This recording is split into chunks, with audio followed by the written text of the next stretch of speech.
In the summer of 1962, I went on a camping trip with three of my buddies from high school, and we went to the Seattle World's Fair. Now, this summer camp adventure almost didn't happen.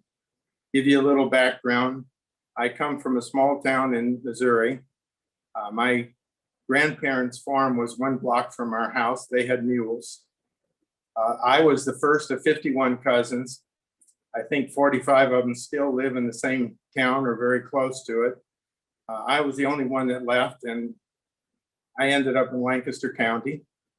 So until that summer, the furthest anybody in my family had ever traveled was to go to the Lake of the Ozarks to go fishing, and that was hours away. And my parents were just adamant that I was not going to go 2,000 miles into the western wilderness to go to Seattle. We spent 2 or 3 months doing a lot of negotiations, a little bit of begging, a little bit of pleading. Finally, I got my dad's fishing buddy, Roy, on my side, and he convinced my parents that this would be a wonderful adventure. I promised them that nothing would go wrong that we couldn't take care of. My mom said a novena, and I was on my way. Well, the first days were just absolutely spectacular. We went to Mount Rushmore, we went to the Badlands, we saw all the exhibits, we saw the Space Needle. It was a wonderful adventure. Returning to our campsite on the second day, we heard a little bit of noise and grinding coming from the rear of our car.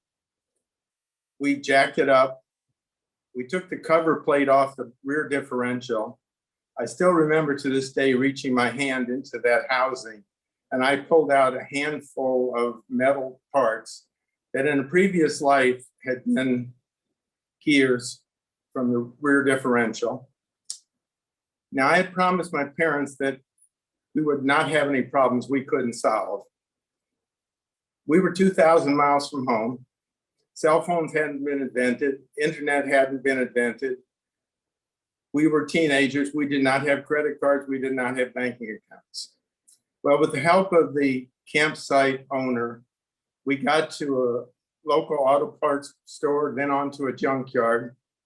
Now, in most summer camps, your activities are like musket shooting or climbing mountains or blacksmithing or whatever else Alex said.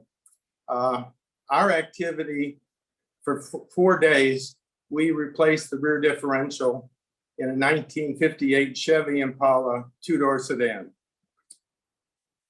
Well, we got it done after 4 days.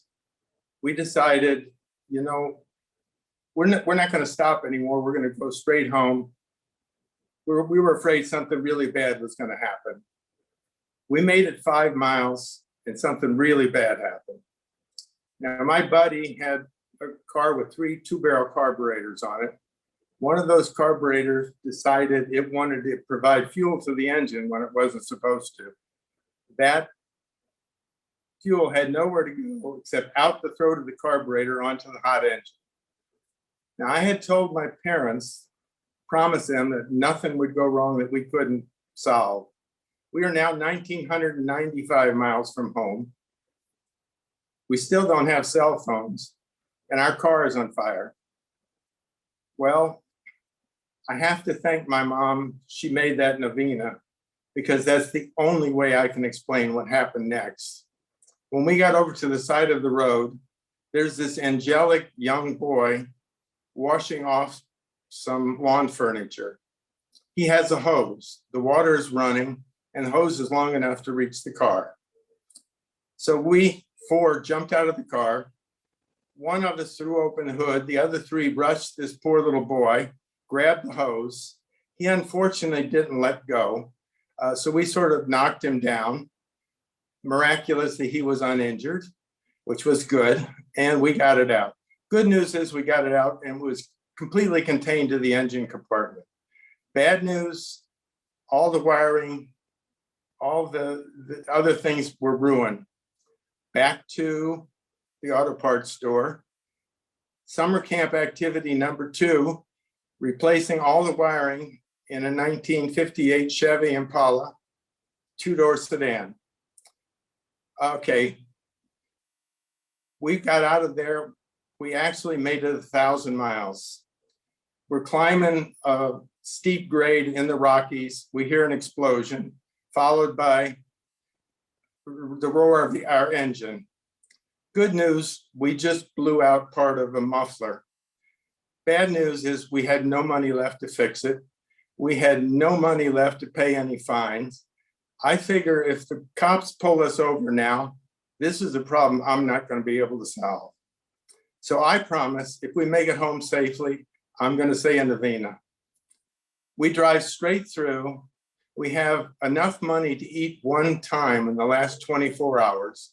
We roar safely back into town. I see my parents. They said, "How was the trip?" Wonderful adventure.